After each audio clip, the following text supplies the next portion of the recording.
बिहार में होने वाले 4 सीटों पर उपचुनाव में एनडीए और महागठबंधन ने पूरी ताकत झोंक दी। दरअसल अब चुनाव के पहले बिहार में सियासत भी गरमा रही है।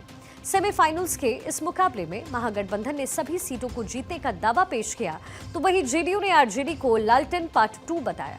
जेडीयू एमएलसी नीरज कुमार ने कहा है कि 4 सीटों में 3 सीटों पर महागठबंधन का दबदबा था, लेकिन इस बार चुनाव दिलचस्प है। 4 में 3 महागठबंधन के घटक दल का वह सीट है, उसके बावजूद मुकाबला दिलचस्प है। लालटेन पार्ट 2, जिसमें सुरेंद्र यादव का बेटा की उपस्थिति में अल्पसंख्यक समुदाय के बेटे की पिटाई की जा रही है।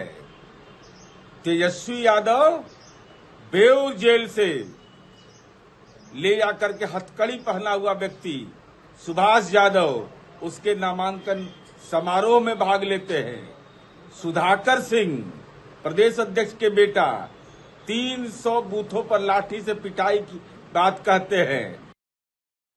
और इधर आरजेडी के राष्ट्रीय महासचिव रणविजय साहू बोले, हम सभी सीट जीत रहे हैं, हम मुद्दों के साथ चुनावी मैदान में जा रहे हैं, बिहार बदलाव चाहता है।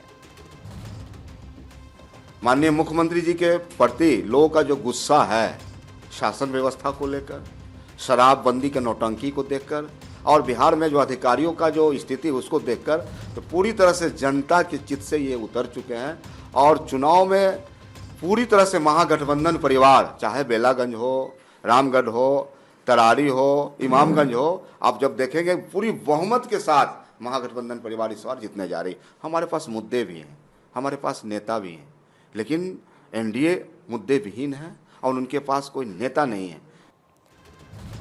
इधर एनडीए में सहयोगी पार्टी बीजेपी ने भी नीतीश के समर्थन में आरजेडी को जमकर सुनाया। बीजेपी प्रवक्ता अरविंद सिंह ने कहा कि भ्रष्टाचार के प्रतीक हैं लालू और तेजस्वी को एक बार फिर से जनता धूल चटाएगी। माननीय नीतीश कुमार जी के नेतृत्व में माननीय प्रधानमंत्री नरेंद्र मोदी जी के विकास और श्री नीतीश कुमार जी के बिहार में बनाया हुआ इतिहास के बल पर एनडीए प्रचंड बहुमत से बिहार में चारों उपचुनाव में विजयी होगी।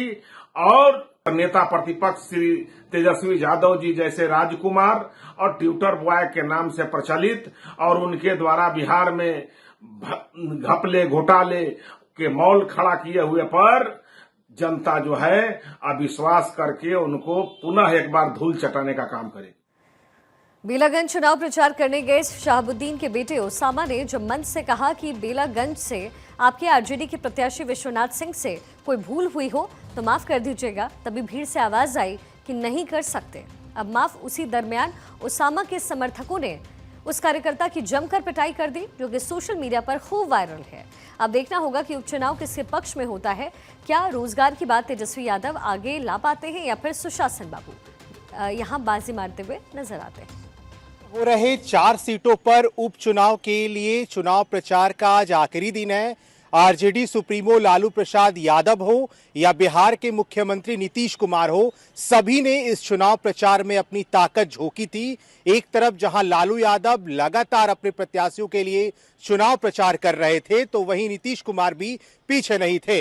हालांकि इस उपचुनाव को लेकर ये कहा जा रहा है कि क्योंकि अगले साल बिहार विधानसभा का भी चुनाव होना है, तो ये कहीं ना कहीं सेमीफाइनल का कड़ा मुकाबला है। देखना होगा कि 4 सीटों पर हो रहे उपचुनाव में आखिर किसका पलड़ा भारी हो सकता है। क्या तेजस्वी यादव इस चुनाव में अपना परचम लहराएंगे या फिर नीतीश कुमार का एक बार फिर से सुशासन वाला जादू चलने वाला है। अस्मित सिन्हा, भारत 24, पटना।